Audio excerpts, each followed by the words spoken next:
अंधेरी railway station पर हमेशा की तरह आज भी भीड़ थी। लोग स्टेशन से बाहर आते और बस में बैठकर अपने अपने घर चले जाते। रमेश और उसका दोस्त कमलेश रोज शाम को सीरियल की शूटिंग से वापस आते। ऑटो से घर जाने के लिए पैसा ज्यादा लगता, इसलिए वो लोग हर रोज शाम को बस से अपने घर जाते। एक दिन उन्हें शूटिंग से आने में देर हो गई। उस समय तक सारी बसें बंद हो चुकी थी। अब उनके पास दो रास्ता था, पहला कि वो पैदल जाएं और दूसरा कि वो ऑटो करके जाएं। रात काफी हो चुकी थी। अगर वो पैदल जाते तो उन्हें घर जाने में काफी समय लग जाता और अगले दिन सुबह उन्हें शूटिंग के लिए देर हो जाती। इसलिए उन दोनों ने ऑटो से जाने का फैसला किया। लेकिन जब वो ऑटो स्टैंड गए तो वहां कोई ऑटो वाला नहीं दिख रहा था। पास खड़े एक आदमी से पूछने पर पता चला कि आज ऑटो ड्राइवरों का स्ट्राइक है। यार ये क्या तमाशा है? ऑटो स्ट्राइक का मतलब ये थोड़ी है कि एक भी ऑटो ना चलाओ। हमारे जैसा आदमी तो परेशान ही हो जाएगा। इन लोगों को ऐसा नहीं करना चाहिए। यार कितने दिनों बाद तो आज हम ऑटो में बैठने वाले थे और आज ही ऑटो नहीं चल रहा। तभी उन्हें एक ऑटो वाला आता हुआ दिखाई देता है और वो उसे रोकता है। अरे भैया, अरे सुनो सुनो सुनो, महाडा 4 बंगला चलोगे क्या? हाँ जी जरूर चलेंगे, क्यों नहीं चलेंगे। दोनों ऑटो में बैठ जाते हैं। इस समय रोड पर न कोई ऑटो न कोई बस, एकदम शांत सड़क। रात की ठंडी हवा उनके कानों को छू रही थी। लेकिन आज तो बंदी है ना, फिर आप कैसे ऑटो चला रहे हैं भैया? मैं इन ऑटो स्ट्राइक के चक्कर में नहीं पड़ता और किसी में दम भी नहीं जो मुझे रोक सके। भाई साहब आप तो बड़े दमदार आदमी हो। भाई मैं दमदार आदमी तो हूँ और मुझे किसी से डर भी नहीं लगता। ऑटो वाले की बात सुनकर कमलेश को मजाक सोचती है। भाई भूत से भी डर नहीं लगता? अब भूत की क्या बात करते हो भाई, छोड़ो ना भूत की बात, कोई और बात करो। इतना सुनकर कमलेश ऑटो ड्राइवर पर खूब हंसता है। क्या भाई इतना डरते हो? भूत भूत अरे कुछ नहीं होता, मैं तो ऐसे ही मजाक कर रहा था। दोनों को लगा कि ऑटो ड्राइवर छोटे दिल का है, इसलिए भूत का नाम सुनते ही डरने लगा है कि तभी ऑटो का पहिया एक गड्ढे में पड़ जाता है और ऐसा झटका लगता है कि रमेश आगे लुढ़क जाता है। रमेश की नजर ऑटो ड्राइवर के पैर पर पड़ती है तो पैर देखकर रमेश के होश उड़ जाते हैं, क्योंकि ऑटो ड्राइवर के पैर उल्टे थे। उसे डर लगने लगता है, क्योंकि बचपन में उसने सुना था कि चुड़ैलों और भूतों के पैर उल्टे होते हैं। लेकिन कमलेश इस बात से अभी भी अनजान है। रमेश कमलेश को सच्चाई बताकर दोनों बचकर निकल जाना चाहते हैं। कई बार उसने कमलेश को बताने की कोशिश की, लेकिन ऑटो ड्राइवर शीशे से अक्सर पीछे देखता रहता है। एक बार फिर रमेश ने हिम्मत करके अपने दोस्त को ऑटो ड्राइवर की सच्चाई बता दी। सच्चाई जानकर कमलेश डर जाता है और कांपने लगता है। क्या हुआ भाई साहब, कोई दिक्कत है क्या? नहीं भाई साहब कोई दिक्कत नहीं है, थोड़ा 2 मिनट के लिए ऑटो रोकेंगे? रमेश ऑटो को रोकने के लिए कहता है, लेकिन ऑटो वाला नहीं रुकता। रमेश के कई बार कहने के बाद भी ऑटो ड्राइवर ऑटो नहीं रोकता।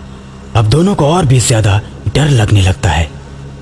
रमेश के दिमाग में एक आइडिया आता है और फिर वो गुस्से से चिल्लाता है। एक बार में तुम्हें सुनाई नहीं दे रहा? जब हम बोल रहे हैं ऑटो रोको तो क्यों नहीं रोकते? मेरे दोस्त का मोबाइल गिर गया है, जल्दी रोको। इतना कहने के बाद ऑटो ड्राइवर उनकी तरफ अपना सिर घुमा देता है। उसका चेहरा बदला हुआ है, उसकी आंखों से खून टपक रहा है। अब ये ऑटो नहीं रुक सकता, अब तुम दोनों मेरे शिकार हो। इतना कहकर भूतिया ऑटो ड्राइवर अपना सिर सामने करके ऑटो की रफ्तार और बढ़ा देता है। अब रमेश और कमलेश को लगने लगता है कि उनकी मौत निश्चित है, लेकिन दोनों अपने बचने की अंतिम कोशिश करने की सोचते हैं। उनके पास बचने का यही एक अंतिम रास्ता था। ऑटो की रफ्तार इतनी तेज थी कि उससे कूदने के बाद भी दोनों की जान जा सकती थी, लेकिन इसके अलावा उनके पास कोई रास्ता नहीं था। रमेश ने कमलेश को इशारा किया और दोनों एक ही बार में ऑटो से कूद गए। रोड पर फिसलकर दोनों के हाथ पैरों से खून निकलने लगे। दोनों को लगा कि अब ऑटो नहीं रुकेगा और हम बच गए, लेकिन कुछ दूर जाकर ऑटो रुक जाता है और वापस मुड़ने लगता है। ऑटो को अपनी तरफ बढ़ता देख दोनों समझ जाते हैं कि अब बचने का कोई रास्ता नहीं, ये भूत हम दोनों को मार डालेगा।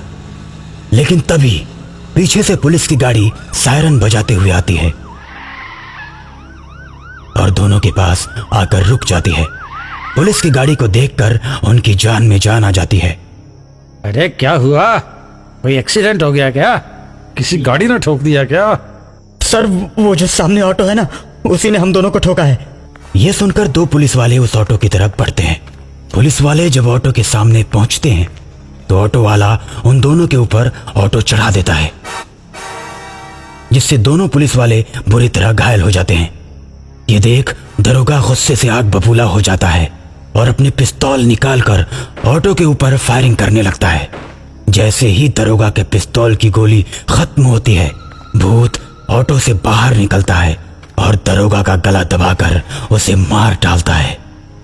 दरोगा के मरने के बाद कमलेश और रमेश किसी तरह उठकर भागने लगते हैं और दरोगा को मारने के बाद वो भूत अब उनके पीछे बढ़ने लगता है। भूत को अपनी ओर आता देख दोनों लड़खड़ाते हुए और रफ्तार से भागने लगते हैं। रमेश पूरी ताकत के साथ भाग रहा था और कमलेश को भी तेज भागने के लिए बोल रहा था। पीछे से भूत भी उतनी ही तेजी के साथ भागता हुआ दोनों के पीछे आता है। एक बार फिर उन्हें लगता है कि पुलिस वालों की तरह हम भी मरने वाले हैं कि तभी उन्हें गणेश जी का मंदिर दिखाई देता है। दोनों भागकर गणेश जी के मंदिर के अंदर पहुंचते हैं और सुकून की गहरी सांस लेते हैं। मंदिर का पुजारी उन्हें जब घायल अवस्था में देखता है तो बोलता है, क्या हुआ बच्चों, तुम लोगों की यह हालत कैसे हुई? दोनों पुजारी को पूरी घटना के बारे में विस्तार से बताते हैं कि तभी भूत ऑटो लेकर मंदिर के पास पहुंच जाता है और पुजारी को ललकारता है, ए पुजारी, इन दोनों को मेरे हवाले कर दे, नहीं तो तुझे भी नहीं छोड़ूंगा। देखो, तुम इन बच्चों को नुकसान पहुंचाओगे तो मैं तुम्हारा अंत कर दूंगा। अगर दम है तो बाहर आओ, देखता हूं तुम मेरा अंत कैसे करते हो।